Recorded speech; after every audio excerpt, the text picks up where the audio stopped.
Hi there, this is DCC Productions, live from Factory Gastropub on the Danforth. I'm the Moose, and this evening we're talking to Steph Copeland. Welcome. Hi, thanks.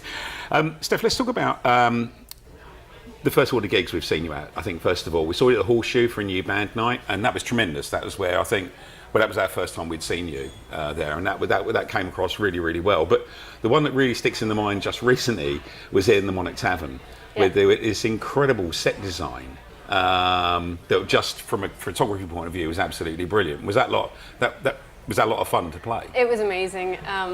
It was a company that does this sort of design, but they were hired by the headlining band Bon Villain. Right. But yeah, that was a lot of fun because it brought the magic. It really did. It was quite spectacular in its own way, and we really liked that. That worked, as I said, right away across the board. But am I right in thinking as well you were at Canadian Music Week in April? Is that right? Were you at Canadian Music Week? I played a gig during Canadian Music Week in April. Yes. Oh, okay, yeah, okay, fair enough. That's beautifully put. Thanks. Had to be careful about how that played out. Yeah. Yeah. No. That's well put indeed. And in terms of writing, you're a composer. I mean, a lot of your. Are you a composer first? No. No? So how would you describe what you do? Because you've got a lot of film credits, and haven't you? I mean, that's the thing. It's a real juggling act. Can you just give us a little bit about what that looks like to you? Yeah, I started as a singer-songwriter with a guitar and keyboard, and wrote my own songs kind of in my teens. That's when I started doing that. And playing cafes and whatnot. And then I really got into electronic music in my later teens and early 20s. And I started to kind of write and produce my own little electronic albums and just sell them at gigs, solo shows, really super indie stuff. And I just kind of grew as producer, self-producing, and learning some of the tech and working with computers and electronics. And so after doing that for a few years, it just I kind of lost a bit of steam, and I wasn't really feeling the singer-songwriter solo show vibe much anymore. And so I got into composing for film sort of on a fluke, where there was a independent horror movie that needed an electronic soundtrack, and I was just at the right place in the right time. Really? And I took the job, and it wasn't high paying. It was like super low budget, and so I scored it, and they loved it. And I learned a lot in this very short period of time. And from then on, they kept making movies, and I kept scoring them. And so it bloomed, and I was very lucky to be where I was at that time. But all that work you'd done previously just all really worked into that, doesn't it? Really did. That's the beauty, because I know you said right place, right time, but I think there was a great quote by Katie Tunstall in the UK, and it said it took her 10 years to become an overnight success. And perhaps not the same timeline, but certainly the amount of work you do before. I would say 10 years. 10 years. You'd say 10 years, even if it did it feel like that, even if it wasn't. Yeah, that's the thing. Absolutely. Because even my writing previously was always a bit cinematic. Like I was always kind of telling romantic stories in song, or just painting pictures. I mean. Moody stuff. So it really did suit going into sort of the sci-fi horror genre. Was a perfect place for my sound. And you can tell me this is unfair or not, but there's a lot of big production sound from that point of view as well as production sound isn't something that we sort of see with a lot of bands, but it's that bigger picture, if you like. I mean, I think go back to the Monarch.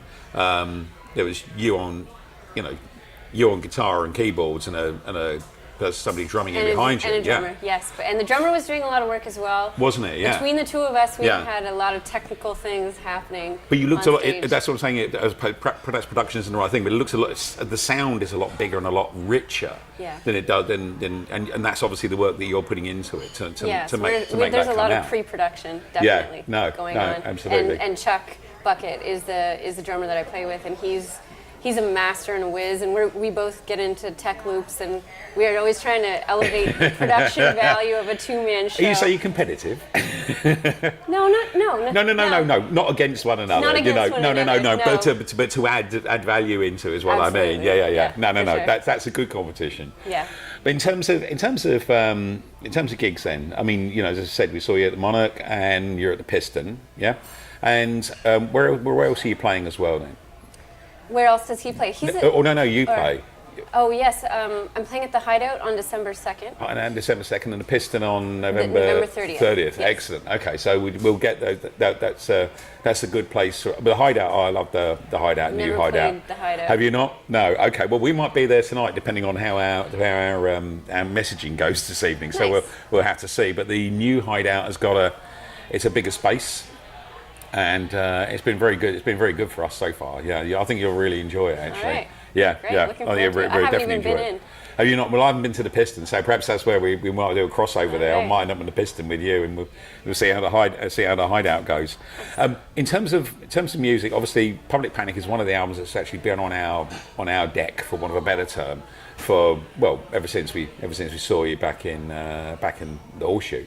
Yeah. So. That's excellent, but also you've released some new material as well, haven't you, recently? Yeah, in April we put out Little Boxes. Right, okay. And it's a bit of a departure from Public Panic it's a bit more pop, but it's still got the temperature of my moody, self-analyzing works, I suppose. Yeah. In a way. Yeah. Okay. Yeah, it's a little bit. We put a toe in the pop world, just a little bit. Right. Okay. Yeah. Fair enough. And more material coming from you. Little Boxes was you said was April time. So is there Yes. new material coming as well? Yes, we have a single coming out. I have a single coming out on November 6th, and it's a cover Right. of Brenda Lee's 1961 Nashville classic, "Break It to Me Gently." Right. Okay. That's what the press pack says. Yeah. Gotta remember what a press face is. The Nashville classic. Yeah. So, but it's a country song, but I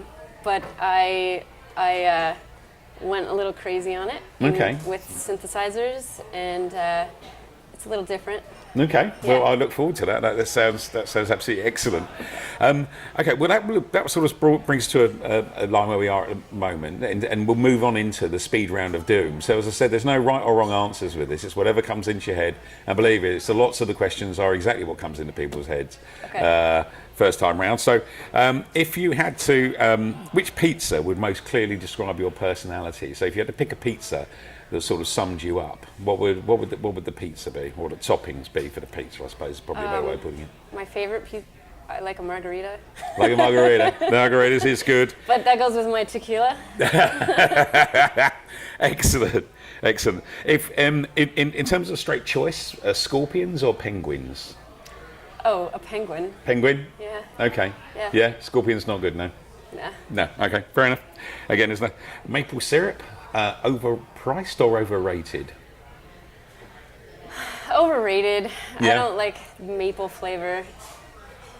Anything. Well, there are, mate. It is. The problem is maple. And for those who don't know, who might be listening to this outside of Canada, maple forms a staple of maple sausages, maple baked beans, maple everything. Yeah, I don't care for any of that. No. I agree. There's a program, Flying to Mars, and apparently that's going to be sooner rather than later. And but if you had to choose, it may be one way.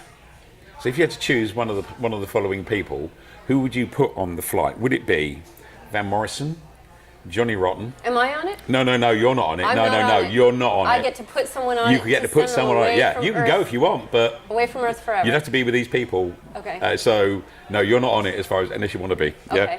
But Van Morrison, Johnny Rotten, Kanye West, Bob Dylan, or Sting? Who would I put on the flight? Yep. I would just do Sting a favor and put him on it because I know he wants to go. Right. I don't think anyone's put it quite like that, but that would be, yeah. Other people will put Sting on there for different reasons. Okay, no, that's fair enough. There's a fight. Who's going to win? Would it be a silverback gorilla or 100 midgets with knives? What's the question? So that's like, it's in a fight between a silverback gorilla and 100 midgets with knives, who would win that fight? Gorilla. The gorilla. Only his heart would be in it. Okay, fair enough. Fair enough. I like that. I like that idea. Let's see, where are we? Oh, right. Okay. If you had to describe yourself, okay, and you don't have to answer this. Some people have gone, no, I'm not answering that. Okay, would you describe yourself as high maintenance, low maintenance, or high maintenance but think you're low maintenance? 3. Three. Number 3. Number 3. Okay, that's very honest. Okay, and finally, which vegetable would best describe Toronto? We know it was called Hogtown before, but if you had to pick a vegetable to describe Toronto, where would you go in the? A tomato. A tomato. Because everybody sort of puts it in the vegetable category, but it's actually a fruit. Fruit. Strange fruit. I like that. I like that idea. Okay, I think that has brought us to the end. So thank you very much indeed for that. My pleasure. Oh no, it's absolutely our pleasure. The details are, well, first of all, many thanks to Steph for coming in and letting herself be subject to our questions. Details of all of your links will be in the credits as they fly through. Many thanks to Factory Girl and George for, again, tolerating us. Full details of Factory Girl again in the list. And to Angelo and more particularly to Yestin for filming this evening. Subscribe to our YouTube link, and until next time, thank you. Now you're waking up alone.